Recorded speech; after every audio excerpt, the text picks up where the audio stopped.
नमस्कार दर्शकों, जेके प्राइम में आपका स्वागत है और मैं हूं विनोद कुमार। दर्शकों, कोविड-19 के प्रकोप से अगर आपको बचना है तो खुद ही अपने आप को सतर्क रखना होगा, खुद ही प्रिकॉशन लेने होंगे। कोई आपको सिखाने नहीं आएगा, क्योंकि सरकार ने बड़ा प्रचार कर लिया, ज्ञापन विज्ञापन सब कुछ दिया, लेकिन आवाम है कि वो मानती ही नहीं है।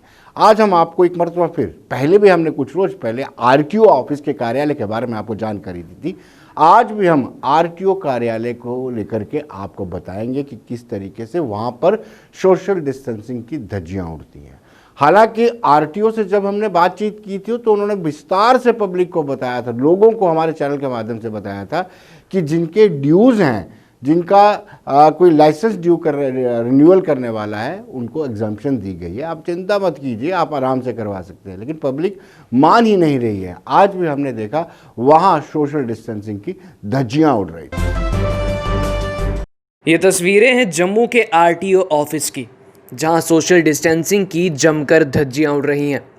फॉर्म जमा करवाने वाली विंडो हो या फिर कार्यालय के सामने की दुकानें, हर जगह सोशल डिस्टेंसिंग को ताक पर रखा जा रहा है।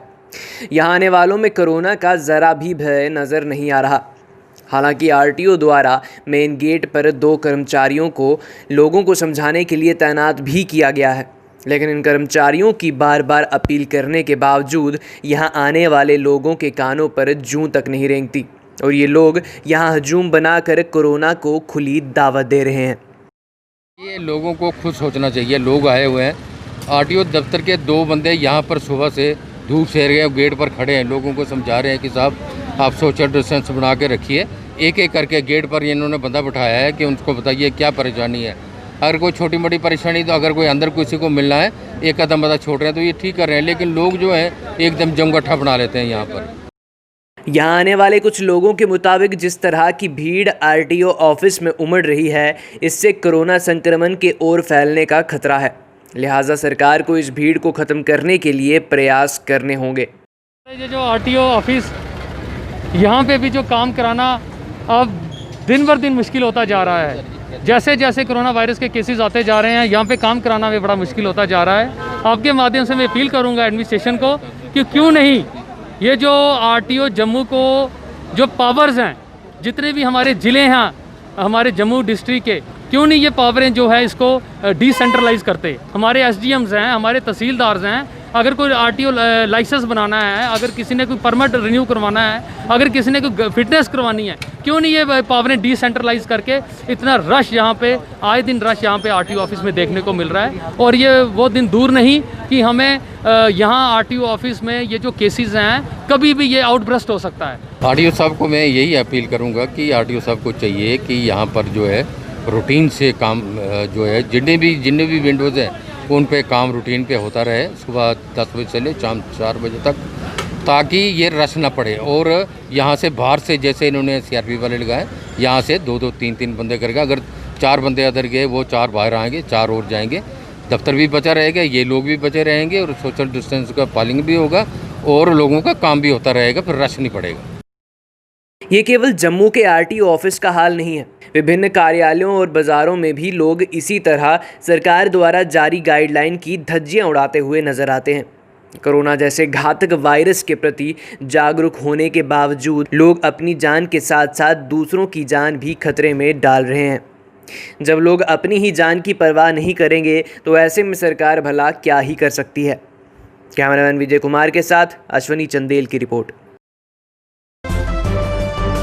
दर्शकों, रजिस्ट्रेशन सर्टिफिकेट, नंबर प्लेट लगाने का काम अब उस कंपनी का होगा जो कंपनी गाड़ी बेचेगी। लेकिन जो पहले से आरसी यानी रजिस्ट्रेशन सर्टिफिकेट इशू आरटीओ द्वारा किए गए हैं, उनकी नंबर प्लेट वेयर हाउस में ही लगती है। वेयर हाउस पुराना आरटीओ कार्यालय है और आज हमने देखा पुराने आरटीओ कार्यालय में भी जिस तरीके से सोशल डिस्टेंसिंग की धज्जियाँ उड़ रही थी, वो देखते ही बनता था। आइए देखते हैं।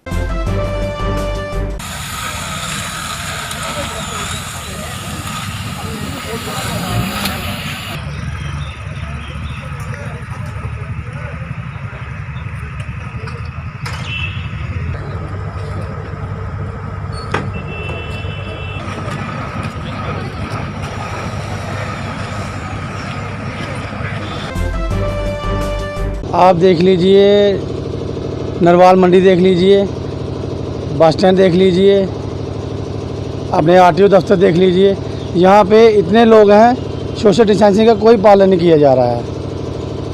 पैसा कमाने के लिए सभी लगे हुए हैं। इनको चाहिए थोड़ा सा अपना केयर करें, खुद भी ठीक रहें और अपने घर वालों को भी ठीक रखें। देखो ना, हर कोई यही चाहेगा कि मेरा काम सबसे पहले हो जाए, तभी जाके सब आगे खड़े रहते हैं। तो धारे देख लो, आप खाली पड़े हैं। अगर एक भी मतलब पॉजिटिव पाया जाता है उसमें कितने तो लोग नेचुरली वो सभी इन्वॉल्व होंगे उसमें। दर्शकों, पुंछ में 2 नए मामले पॉजिटिव आने के बाद वहां पर सख्ती शुरू कर दी गई है और सख्ती के कारण लॉकडाउन लगा दिया गया है। कुछ एरिया में, कुछ एरिया को रेड जोन में भी तब्दील कर दिया गया है, क्योंकि लाजमी हो जाता है जब इस तरह की शिकायतें आती हैं, पॉजिटिव मामले आते हैं, तो उस पूरे एरिया को सील करना पड़ता है।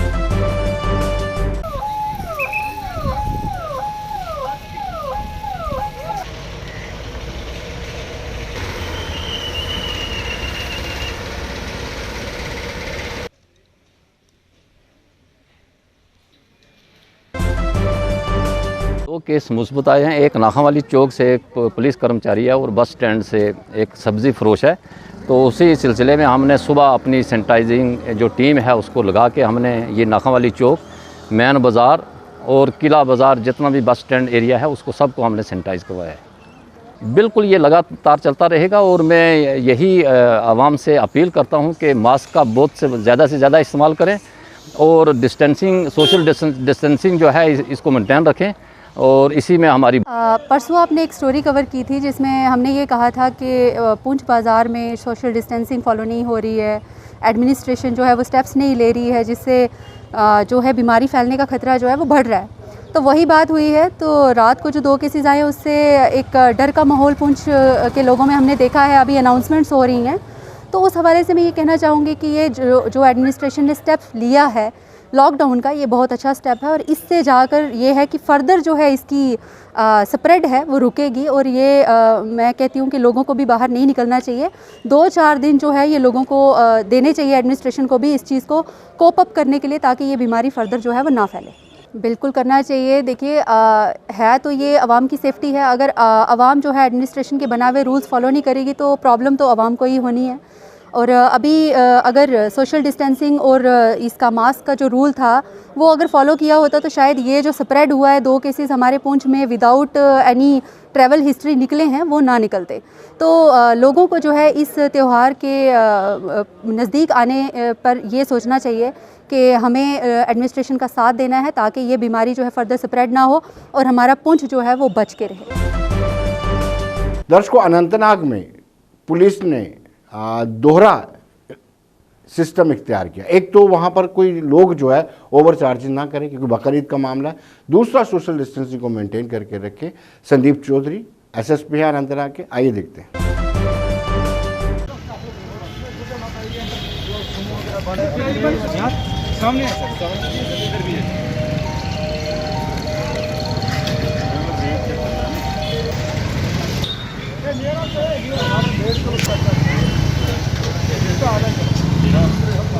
मास्क लगा के रखना।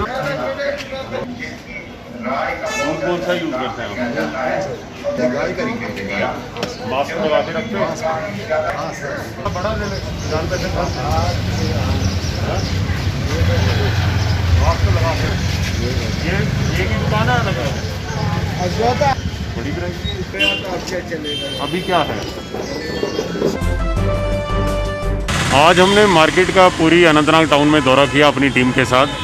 बीच बीच में कुछ शिकायतें भी आ रही थी कि गोश्त और सब्जी और खाने पीने की चीज़ों में थोड़ा रेट ओवर चार्जिंग हो रही है। उसी शिकायत को थोड़ा एड्रेस करने के लिए आज हमने रेट चेकिंग भी की। और दूसरा जो कोविड-19 का जो प्रॉब्लम है उसकी वजह से मास्क और जो हाथों की सफाई है उसका जो लोग ध्यान दे रहे हैं, दुकानदार नहीं दे रहे हैं, उस पर भी आज हमारी तवज्जो थी। हम बीच बीच में ईद तक करते रहेंगे सो दैट लोगों को रेट भी वाजिब मिले और जो कोविड-19 की जो प्रिकॉशंस है वो भी लोग अपनी मेंटेन करें।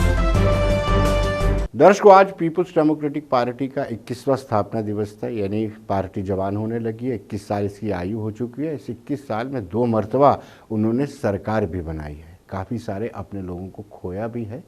जिसमें अगर हम बात करें कि गुलाम हसन मीर है, अल्ताफ बुखारी है, तारिक हमीद करा है और बड़े सारे नाम हैं। हालांकि पार्टी ने अपने खास लोगों को लाभ भी दिया, रिश्तेदारी भी निभाई, जिसमें सरताज मदनी, पीर मंसूर हुसैन है और अंद्राबी है, तसद्दुक मुफ्ती हैं जो मुफ्ती साहब के बेटे, इनको लाभ भी मिला। लेकिन कुल मिला के स्थापना दिवस था कैसे मनाया, पहले वो बताते हैं।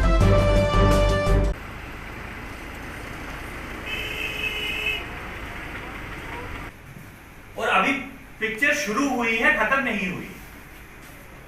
आज आप रियासत के हालात देख रहे हैं, उस हालात से पता लगता है कि जो लोगों से बातें की, जो लोगों से वादे किए, हुकूमत के दौरान भी हम उस पर अड़े रहे और यही वजह थी है कि जब बंदा दर्शकों, हमने इस बाबत फिरदौस टाक जो MLC हैं और उनसे बातचीत की। आइए देखते हैं उनका क्या कहना है। दर्शकों, जैसे कि हम सब जानते हैं कि पीपल्स डेमोक्रेटिक पार्टी का आज 21 फाउंडेशन डे था। 21 सालों में पार्टी ने बहुत तरक्की भी की और पार्टी का ग्राफ भी नीचे गिर गया। बहुत सारे लोग, बड़े कद्दावर नेता पार्टी ने कमाए भी लेकिन गंवाए भी हैं।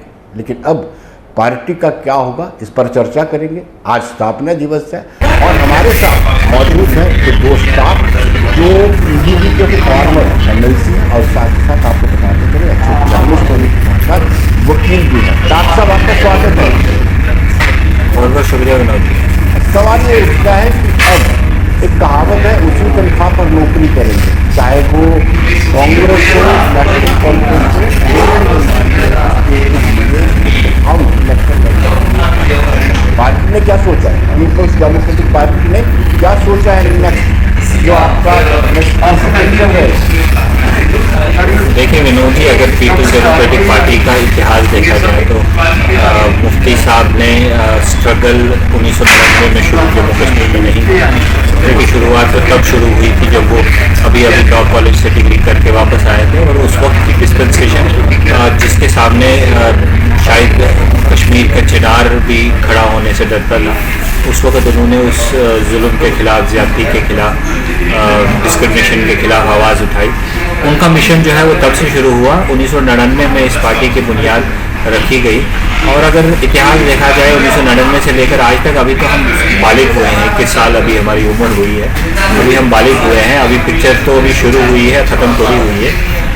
बात हमारे इतिहास की करें तो पीपल्स डेमोक्रेटिक पार्टी का इतिहास बहुत क्लियर है। हमने ना तो कभी चुनाव लड़ा और ना कभी सियासत की, सिर्फ इसलिए कि हमें हुकूमत चाहिए, हमें पावर चाहिए। आप देखिए 2002 में जब हुकूमत बनी, 2008 में जब इख्तिलाफ कांग्रेस के साथ हुए, एक जर्नल परसेप्शन जो है वो कश्मीर में बना के जो अमरनाथ यात्रा के लिए जो लैंड जो है वो ट्रांसफ़र की गई थी, तो मुफ्ती साहब ने ये नहीं देखा कि मैं अपनी हुकूमत छोड़ रहा हूँ। उन्होंने एक पल के लिए भी हुकूमत और कुर्सी के बारे में नहीं सोचा, हुकूमत को दत्कार के जो है उन्होंने लोगों के साथ वो खड़े हुए।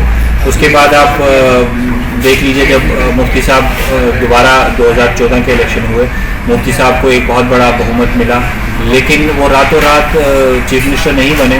उन्होंने 3-4 महीने, तकरीबन 5 महीने लिए, बीजेपी के साथ अपनी टर्म्स कंडीशन मनवाई, उसके बाद हुकूमत बनाई।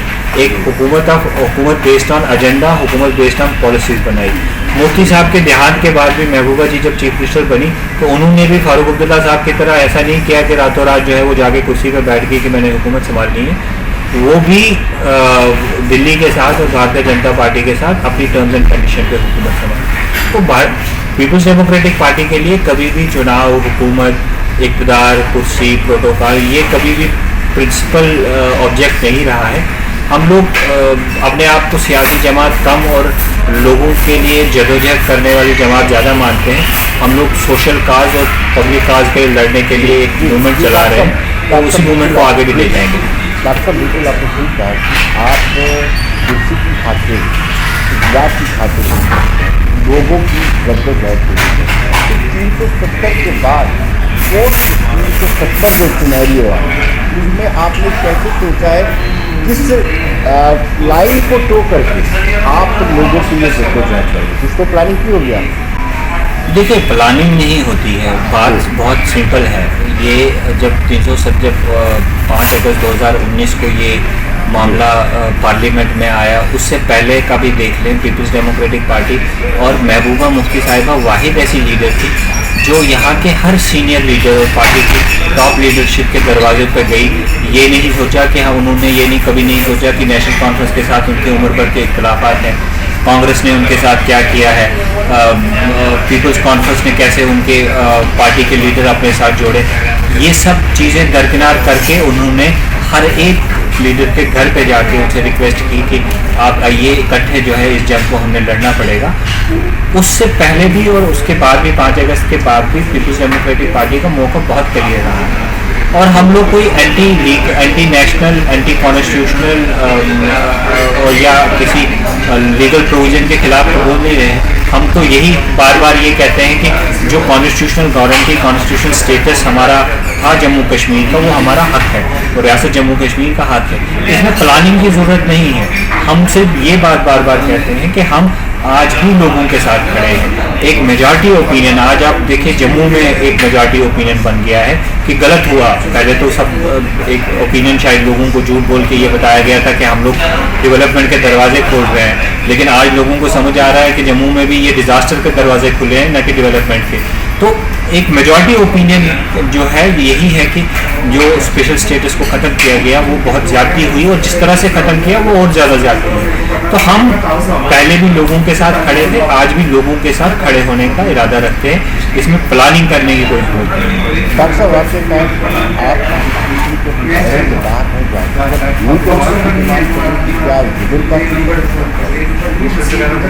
आप अपना सवाल दोबारा रिपीट करें। क्योंकि आपने कहा कि पार्टी के दायरे में रहते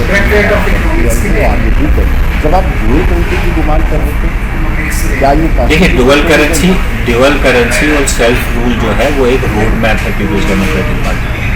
और आज मुझे लगता है आपको ये बात समझ आनी चाहिए कि जो पीपल्स डेमोक्रेटिक पार्टी का रोड मैप था कि हम लोग अपने नेबर्स के साथ रिश्ते अच्छे रखें, जम्मू कश्मीर एक बॉर्डरिंग स्टेट है, इसको अमन का, फ्रेंडशिप का एक गहवारा बनाएं, ना कि हम इसको जंग का अखाड़ा बनाएं। आज देखिए आप किस तरह से चाइना भी इन्वॉल्व हो गया है, नेपाल भी इन्वॉल्व हो गया, बांग्लादेश भी इन्वॉल्व हो गया, अफगानिस्तान भी इन्वॉल्व हो गया। तो जितना रेलिवेंट हमारा एजेंडा पहले था उससे कई ज़्यादा रेलिवेंट जो है वो आज है कि आज भी हम ये मानते हैं कि पूरे जो सेंट्रल एशिया है उसमें अगर मरकज़ी किरदार कोई निभा सकता है वो कश्मीर निभा सकता है। और गवर्नमेंट ऑफ इंडिया और इस मुल्क को कश्मीर से ये फ़ायदा उठाना चाहिए कि जो नेबरिंग कंट्रीज है उसके साथ ट्रेड किया जाए, उसके साथ बॉर्डर खोले जाए, लोगों का आना जाना रहे, करेंसीज कॉमन हो, ताकि लोग ये जम्मू कश्मीर जो है एक ब्रिज की तरह काम करे सभी नेबरिंग कंट्रीज। साहब, ये डोमिसाइल की बात करते हैं, ड्यूटी की बात करते हैं, कोई लेकर के पार्टी का क्या नहीं। देखिए, जितने भी ये सारे इश्यूज हैं, चाहे डोमिसाइल है, चाहे यूनियन टेरिटरी है, स्टेटहुड है, इलेक्शन है, मुझे लगता है ये सारे इश्यूज इस वक्त ये बेमाने हैं। जो बेसिक इशू है वो लोगों का इस वक्त ये है कि उनके साथ दगा की, उनके साथ फ्रॉड किया गया है, एक कॉन्स्टिट्यूशनल और लीगल और एडमिनिस्ट्रेटिव फ्रॉड किया है। लोगों को झूठ बोल के और रातों रात जिस तरह पार्लियामेंट ऑफ इंडिया को हाईएस्ट डेमोक्रेटिक इंस्टीट्यूशन को इस्तेमाल करके यहाँ के लोगों की राय पूछे बिना, यहाँ के इलेक्टेड गवर्नमेंट के बिना ही इस कॉन्स्टिट्यूशन प्रोविजन को खत्म किया गया। ये एक मेजॉरिटी इस वक्त ओपिनियन है और मेजॉरिटी कंसर्न है। बाकी कंसर्न जो है वो सारे इसके बाद आते हैं। हमारा जो फोकस है वो प्राइम कंसर्न पे है, प्राइम इशू पर है। डॉक्टर साहब, आपने आहिस्ता आहिस्ता अपने लोगों से इस्लाम से लीग की बात, तारीख तरह की बात करें, अल्ताफ बुखारी अपनी पार्टी वाले की बात करें, सीट के बाद बना रहे हैं, एक लंबी क्या वजह है कि पार्टी के अंदर डेमोक्रेसी तब ये लोग नाराज करते हैं? देखिए, ऐसा नहीं है। मुझे लगता है कि मैं एक बहुत बड़ी मिसाल, जिंदा मिसाल आपके सामने बैठा हुआ हूँ। मेरा तो कोई सियासी बैकग्राउंड नहीं था, मेरा कोई सियासी तजुर्बा नहीं था, मेरी फैमिली कोई सियासत में नहीं थी। मुफ्ती साहब ने अलग अलग तिनके जोड़े थे। आप जितने लोगों की बात कर रहे हैं उनको पहले आप सियासत में लाने वाले कौन थे? वो तो पीपल्स डेमोक्रेटिक पार्टी थी। अगर पीपल्स डेमोक्रेटिक पार्टी में डेमोक्रेसी नहीं होती तो मुफ्ती साहब अपने 5-10 रिश्तेदारों को बना के मिला के पार्टी बनाते। उनको किसी को बम्बई से लाना था, किसी को किसी इंडस्ट्रिस्ट को लाना था, जर्नलिस्ट को लाना था, सोशल एक्टिविस्ट को लाना था, लिटरेरी पर्सन को लाना था। उन्होंने एक गुलदस्ता बनाया। फिर ये एक सफ़र होता है, सियासी सफ़र होता है। मुझे जहाँ तक मेरा अपना पर्सनल एनालिसिस है, जो आप ये बात कह रहे हैं कि लोग छूटे गए, मुझे लगता है कि हम सब जितने भी पीपल्स डेमोक्रेटिक पार्टी में हैं, majority of us are not from a political background, और उस वजह से शायद जो पॉलिटिकल बैकग्राउंड ना होने की वजह से हम लोग शायद उतने पॉलिटिकली मैच्योर नहीं हैं जितना शायद बाकी सियासतदान हो सकते हैं।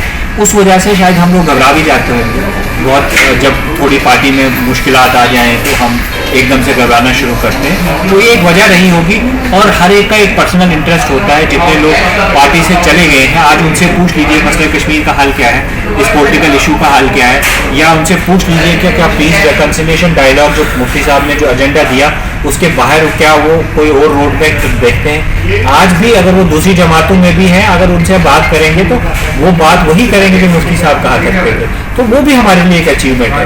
अगर दूसरी जमातों को पॉलिटिकल लीडर्स की कमी है तो हम यहाँ पे लोगों को ट्रेन करके दूसरी पार्टी में भेजेंगे तो वो भी कोई प्रॉब्लम नहीं है।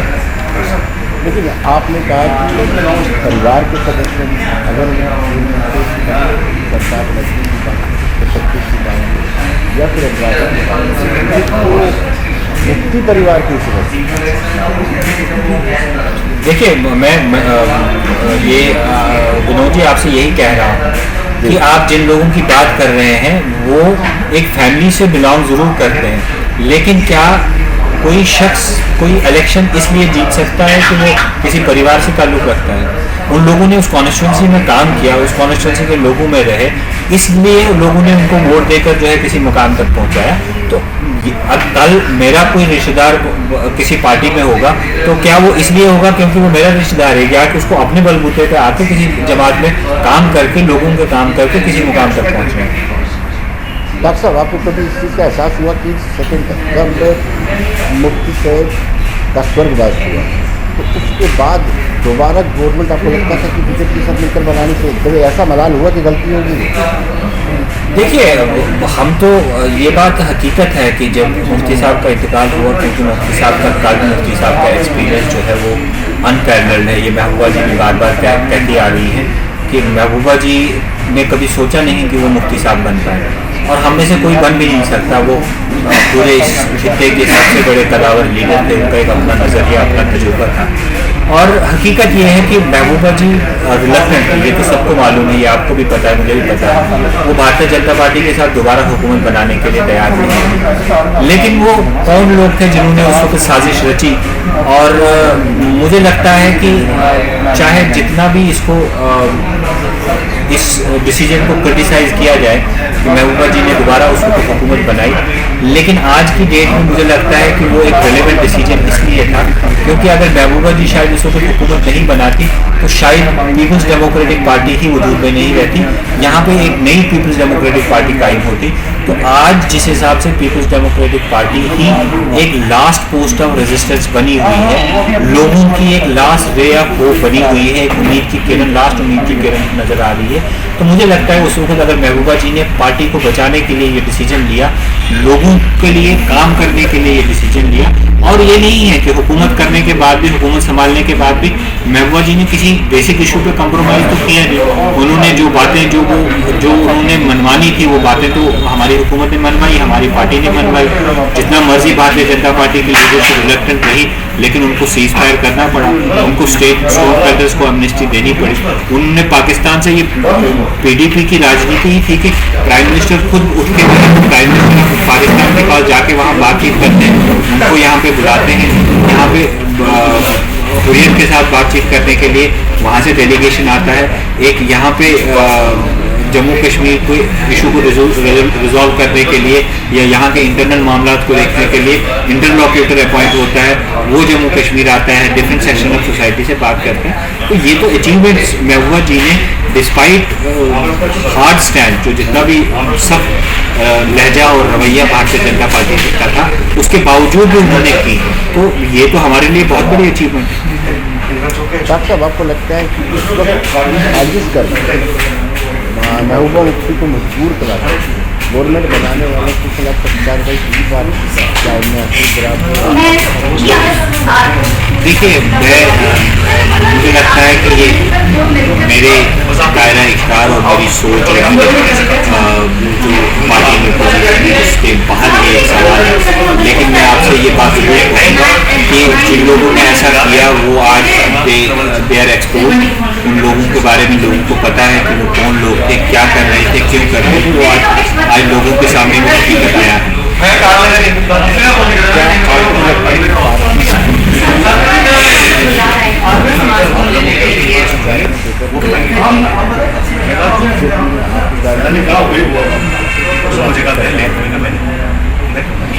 देखिए, मुझे लगता है कि सबसे पहली बात तो मैं ये कहूँगा कि ऐसा नहीं है।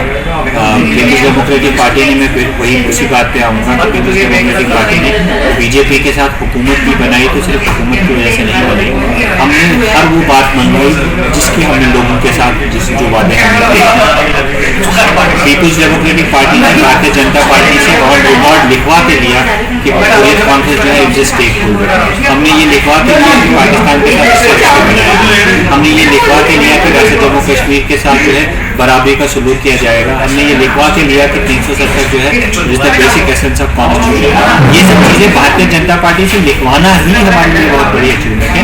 हम उसमें कितना कामयाब हुए कितना नहीं हुए वो दूसरी बात है, लेकिन मैं ये अपॉर्चुनिटी ज़रूर इस्तेमाल करूँगा ये कहने के लिए कि हम रियासत जम्मू कश्मीर के अवाम अगर आज भी माजी में घुसते रहेंगे, माजी को टटोलते रहेंगे और उस वक्त पे जब दिल्ली में बैठी हुई जमात और दिल्ली में बैठी हुई सरकार इजराइल और नासिस्ट और फासिस्ट आइडियोलॉजी रखते हुए हमारा फ्यूचर डिसाइड कर रही है, हमारा फ्यूचर शेप अप कर रही है, उस वक्त हम तारीख में जाते रहे, तारीख में क्या हुआ तो अल्टीमेटली जो नुकसान जो है वो हमारा अचानक आप जद्दोजहद करते हैं, क्योंकि मैं ये नहीं कहूँगा कि आप पॉलिटिक्स करें, मुद्दों को लेकर के आवाम को ये नहीं करना। देखिए, हमारे लिए तो इस वक्त प्राइम मुद्दा जो है वो वही मुद्दा है जो आवाम को इस वक्त परेशानी है और जो आवाम इस वक्त चाहती है कि वो यहाँ की सियासी जमातें और सियासी लीडर उस इशू पे बात करें, उस इशू के लिए स्ट्रगल करें। हमारे लिए वही इस वक्त भी प्राइम इशू है कि जो कॉन्स्टिट्यूशनल गारंटी जम्मू कश्मीर की दी गई थी, जो constitutional special status Jammu Kashmir के लिए था उसको बहाल किया जाए। अगस्त 5 में हुआ वो स्टेटस जो है वापस बहाल किया जाए, वो हमारा कोर इशू है, बेसिक इशू है। हम इसी पे पहले स्टडी पहली बार भी तो मैं मैंने आपको बोला कि आप किसी को पैसा बोला था कि मुझे पैसे नहीं देगा किसी क्योंकि मसला मेरा पूरी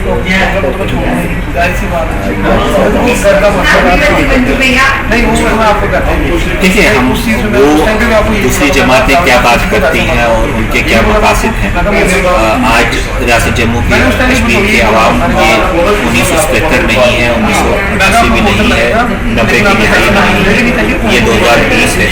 यहाँ पे कौन क्या कर रहा है, कौन क्या बोल रहा है, कहाँ से आदेश आ रहे हैं, कहाँ मीटिंग्स हो रही है, किस मकसद के तहत जुबान बोली जा रही है,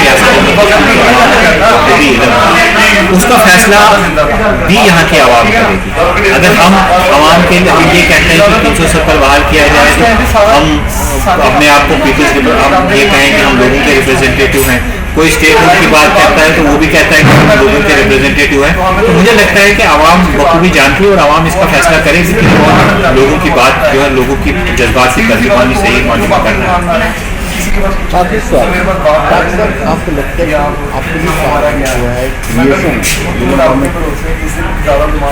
देखिए, मैं इस मामले में मैं ना तो हाँ कहूँगा ना कहूँगा। जो नई जमात बनी है, मैंने जब ये जमात बनी थी हमने तब भी ये बात कही थी कि हम तो उनको मुबारकबाद देते हैं, खैरबाद कहते हैं कि वो फले फूले, लेकिन हाँ ये ज़रूर कहेंगे कि हम दिल से ये चाहेंगे कि वो कामयाब हो, क्योंकि अगर वो कामयाब हुए तो रियासत जम्मू कश्मीर के आवाम को जो है बहुत बड़ा नुकसान उठाना पड़ेगा, उसका खामियाजा उठाना पड़ेगा।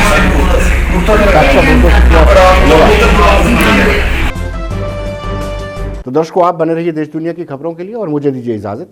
नमस्कार।